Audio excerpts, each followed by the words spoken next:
Next on the calendar is number 89, People v. Lennie, Frankline. I'd like to request 2 minutes, Your Honor. You may have.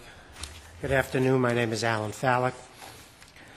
Under the Molyneux rule, evidence of a defendant's prior crimes are admissible if they're relevant to a proper purpose. We've never argued that was not the case here. We agree with the people that under all the case law they rely on, Dorm, Leeson, Gines, and the like, the evidence of the Niagara Falls previous assault was admissible to show background, complete the narrative, motive, whatever. But then the extreme overabundance of... What part of it could she not testify to? I know you provided basically 2 or 3 sentences, but the judge was going to let more come in, so what part of it could she not have said? Well, I mean, that's the gist of our argument, that while it was admissible to these purposes, the complaining couldn't testify to the details and the details of the details, all the inflammatory information about pouring the gasoline, where the gasoline was poured, how she was hogtied. That specifically. Well, the gasoline and the lighter, right? Again, with respect to the fear in the narrative, no? Yeah, with respect to the Niagara Falls incidents, all that stuff, all the particulars that constituted the assault that was admissible. So without objections as the testimony was coming in, if you would be asking us to make a rule about how far generally such testimony should be allowed to go, how would you articulate that rule? Well, the rule has been pretty much announced in Molyneux, Ventimiglia, and all those cases. But you're not challenging it under that. You're challenging the extent of it. Yeah, well, it's because I mean, as Ventimiglia points out, it's a very difficult line to establish. It's a function. It seems like you're saying that you're not objecting to the content of the testimony, that was permissible, but that the amount of the testimony was impermissible, and you're relying on standard and cases like that. Yes. Well, the amount of the testimony was very much due to the content of the testimony. That is, all the detailed facts and everything else, even facts unrelated to that. So if that's the case, then you're back to what Judge Stein was saying, which is, what's the rule here? How do we apply a rule? Well, the rule is always, with respect to Molyneux evidence, where the probative value outweighs the prejudicial effect. As long as that's the case, and as long as the evidence is relevant to a proper purpose, then it's admissible. So when did you decide? When did you decide that the evidence that was being given was relevant to the proceeding? Was it before? Was it after voir dire when I think you objected, or your client objected to having any of the testimony about Niagara come in? Well, there was an initial Molyneux ruling. We don't have those particular minutes. But the ruling was reiterated and, in fact, developed and expanded in the course of the trial. And my point, the reason I raised that question is that I'm wondering why you didn't make a motion in Lennie or something to limit the testimony. If you decided it was relevant before it came out in trial, that you limit it to certain areas or certain things and try to have the defendants or the witness stick to that. Yeah, no, as I said, the original minutes of the Molyneux, the actual ruling, are not available. But there's reference by counsel that he actually objected initially to any of that coming in. But then the ruling came down allowing the evidence of the Niagara Falls incident. So after that, counsel made motions at every turn where he thought, obviously the initial ruling must have been ambiguous enough for him to think that actual reference to the rape, kidnapping were beyond the scope of that. And then we learned the court, in the context of these objections, clarified the ruling, said, no, that was admissible. Then when it got even more detailed and counsel objected further, the court clarified again or expanded the ruling even further to say that practically everything about the Niagara, all the facts were admissible. In the end, after it all, assuming you didn't feel or it wasn't necessary to make the motion in limine, after the testimony came in, did you ask the judge to give a limiting instruction or, give some kind Yeah. of? I don't know if he requested it. The judge certainly gave those limiting instructions, Right. but, I mean, in the And more than context of these once. motions, he objected and objected and objected, not only to, to the scope of it, but being beyond the The judge gave ruling. limiting instructions on more than one occasion, correct? About three Three occasions. times, Yeah. and part of the final instructions, correct? That's true. And we're Object not to the complaining Right, about, to the degree that you're suggesting that You objected to the that maybe it instructions cured the problem. I Our understand. position is You that. objected to that the it- instructions also? He didn't object to the instructions, no. And Counsel, our position I'm is sorry. that this is a violation of the self-standing right to a fair trial. so Counsel, it- on that. So what's our standard in looking at this? One, Judge Stein raises the issue, we have to parse through, you say 25 pages of transcript to find out what the offending items are that went beyond the scope of the motive, intent, and background ruling that you're not objecting to.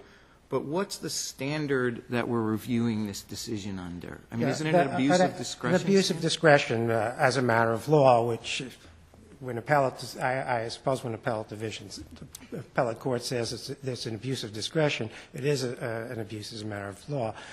I began to answer that because it's really not clear. As I said, it's always a function of prejudice versus probative value.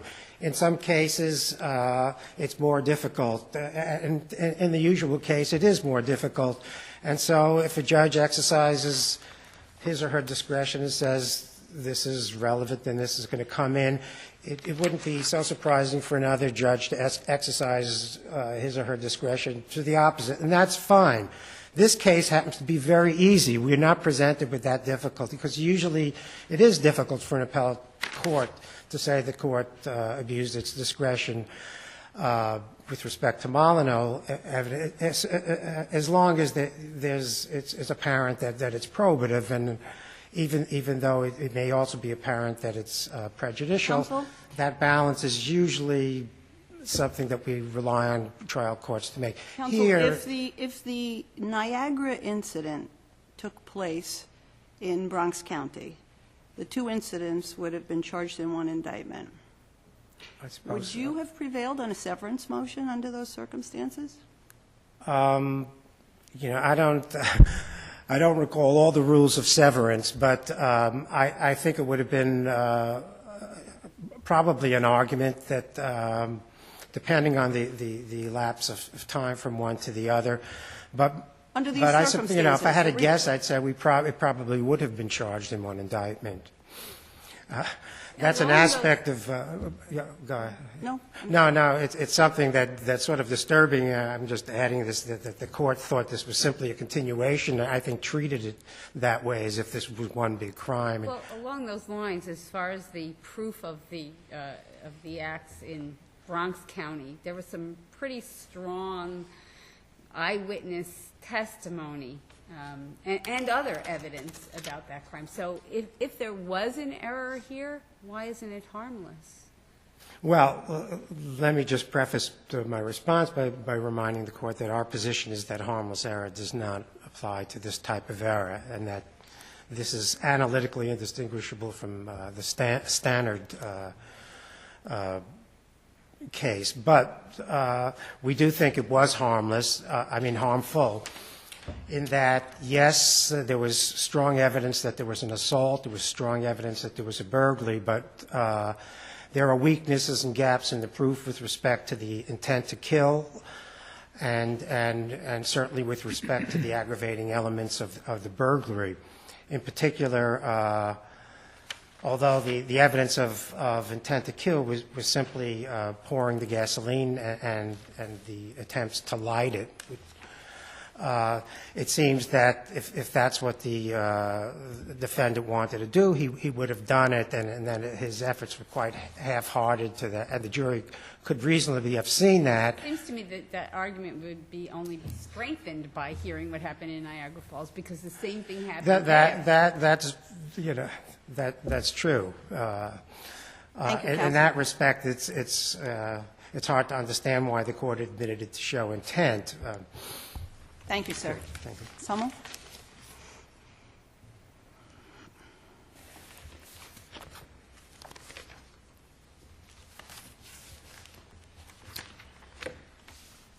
Jordan Elmo for the Office of the District Attorney, Bronx County. There was no abuse of discretion as a matter of law in this case. The trial court exercised appropriate discretion, which is clear from the record, supplemental appendix, page 540 to 543, which happens after Ayana's testimony when trial court herself stops the testimony. Counsel, could the people have effectively limited the witness's narrative and still proceeded appropriately with their case? I think that in this case the details were necessary because they were so extremely probative. Ayana was the victim in the Bronx crime, so her credibility was already at issue, so she needed to be permitted to testify in a way that was natural and consistent as between the Niagara incident and the Bronx incident. Even the court said at some point that this is going a bit far afield and in so much detail, and I think the court even said the defense counsel is waiting for you to say something. Right, so the court There does... was a recognition that this was going a little bit far.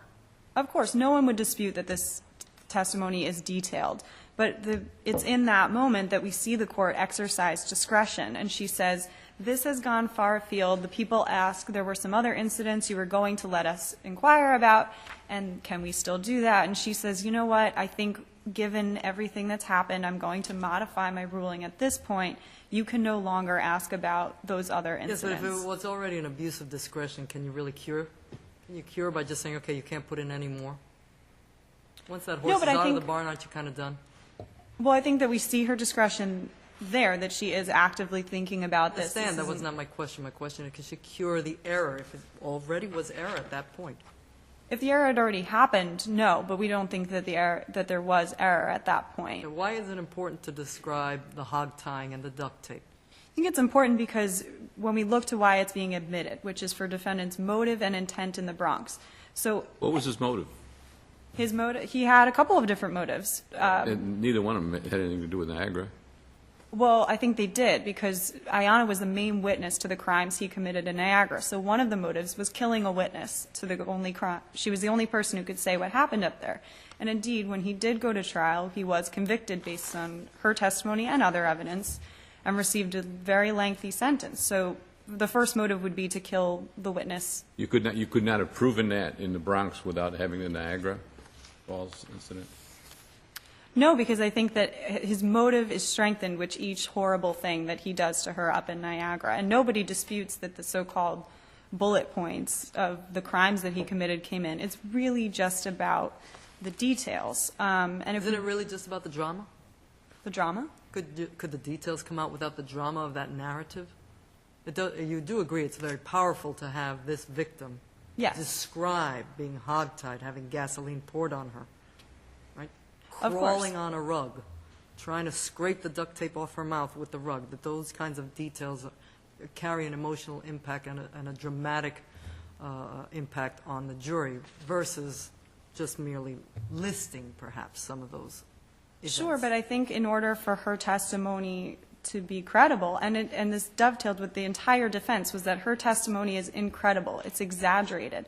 It's fabricated. And this started from voir dire. This was the defense throughout trial. There are eyewitnesses to part of this, are there not? To the Bronx case, there are. To Correct. Niagara, there Well, no, are but not. you're trying the Bronx case, so that's Yes. what we're talking about. Yes, there are eyewitnesses to parts of the incident, but there are some parts where it is Well, just Ayana. plus, I mean, obviously she suffered serious injuries as a result. Yes. There's no question it happened. You know, Right. everything that you said. I just figured about the time you got through you got through the Niagara Falls incident, he was guilty. You didn't have to put in any evidence about what went on in the Bronx, and he was going to get convicted, don't you think? Well, no, because I think that everybody agrees the crimes are coming in, and it's the details that are the problem. But the purpose of Molyneux is so that a defendant isn't convicted on propensity.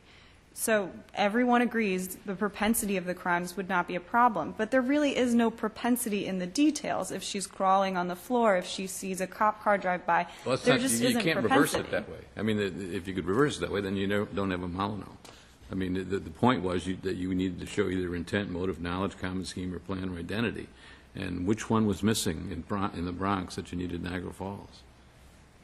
We don't think you need to, it doesn't need to be missing. We're allowed to present additional evidence even if you can show motive. But as defense counsel challenges, that intent is in question, and there might not be enough evidence there. So intent, I think his intent is clear that he is trying to kill her when he gets to the Bronx. Is there And that any might way not this be kind clear. of testimony, permitting this kind of testimony, and would be abuse of discretion? Is there something that could have been said in this narrative that if the judge had permitted this over objection, it would have been abuse of discretion? I'm sure that there could be. I can't think of what that would be. It was not what happened in this record, particularly because defense does not object. They don't challenge the limiting instruction. They don't ask to strike any of the testimony. They asked for a mistrial, and they did object during the testimony. I agree with you, it's at particular points in time, which may have not been the wisest choice. Right. It's not clear that they're objecting on Molyneux grounds at that point. And defense counsel never asks for anything less than a mistrial. So he either wanted the case thrown away, or he wanted those details to come out so that on closing he could say things like she fabricated, she exaggerated, that, and this is from page 647, there's this exaggeration, if not extensive problems, outright untruthfulness. Wait. You're not saying that the tactic was, let's get all of this in so we can then say she exaggerated in her summation? I think beginning with voir dire, when he asked all of the jurors, potential jurors, in domestic violence, we know that things can be exaggerated. Yes, Yeah, I think he committed to a defense that this was exaggerated, you cannot believe this victim's testimony, and that those, essentially, once the details started, he was writing his closing based on everything that she said and how incredible it seemed that she was. And of course, If we disagree with you and think it is error, is it subject to harmless error analysis? yes. And we would argue that it is a harmless error because there was overwhelming evidence of his guilt. The jury had plenty to look at of what happened in the Bronx between eyewitness testimony, photos of her injuries, medical records, her testimony that's corroborated by those other pieces of evidence. Doesn't all of that corroborate her credibility? It does, but it also doesn't necessarily explain defendant's motive and intent. I mean, as the trial court said, the factual begins in Niagara, and you can't really understand. If you were to truncate it and the jury didn't know about Niagara, they really wouldn't know what happened in this crime. Really? You think they would have been hung? I don't know that they would have been hung, but they certainly would not have actually understood what happened. And there are some things. What do you mean they're not going to understand? This is my former lover. We had a violent relationship. He's come and attacked me, and then you have medical records, you have eyewitnesses. I think there's Clothes, that. the shirt smells like gasoline. I mean, there's the dispute about, well, again, that she is a witness to this former crime, so that's part of his motive. Any of the testimony about her potential infidelity, her pregnancy, the fact that he's tracking her down from Niagara and lying in wait. You could put all that in. All that comes in. But I think without the detail of what happened in Niagara, it's meaningless, and it doesn't actually. Well, it's not meaningless, but it doesn't accurately show the jury what happened. And Well, you have a two-pronged problem. I mean, not a problem, but as you pointed out when you said it's harmless error, look what we had. We had it without this. We had him convicted without any of this Niagara Falls thing. So if it came in improperly, it's harmless error, and it almost makes the argument that you didn't need it in the first place. And, Well, and it seems very inflammatory under all Weiss and some of our balancing cases. Of course, and no one's disputing that what happened in Niagara was horrible, and it definitely was taken into consideration for the jury for the proper purposes. But the rule can't be that the more heinous the crimes committed by a defendant that come in under Molyneux, that the more protection he's going to receive. Defendant shouldn't benefit from having a sanitized record just because the crimes were so horrific. No, that's not how you look at Molyneux. I mean, Molyneux, is limited because you bring in prior uncharged crimes. Right. All right. So to do that, I mean, you got to have a reason. Right, but I think here, where the reasons were so probative and so relevant, as arguably a continuation of the crime, putting everything into context, the same victim and the same defendant, only a week later, that it's so probative, there is a good reason to put it in. If he had robbed a bank in Niagara Falls and then robbed a bank in the Bronx, would you bring both of them in to show that he's a bank robber? No, but that's different because it's not one defendant attacking and tracking the same victim. Thank you, counsel. Thank you. Counsel? Well, with respect to that, the idea that the more heinous the crime, that the defendant gains a benefit, there's actually something to that. I mean, that's not really the case. But in answer to this idea of how we weigh all this, the truth is that the more heinous it is, unless there's a matching probity that keeps the balance, to the degree that it gets more and more heinous and it's not any more probative, it upsets the Molyneux balance, and I suppose you could say the defendant benefits in so much as that upsets the balance, and it wouldn't be admissible because then it becomes more prejudicial than probative. On the other hand, if it's equal, if the probative level raises equally, then the level remains the same. But that's the type of analysis that underlies Molyneux.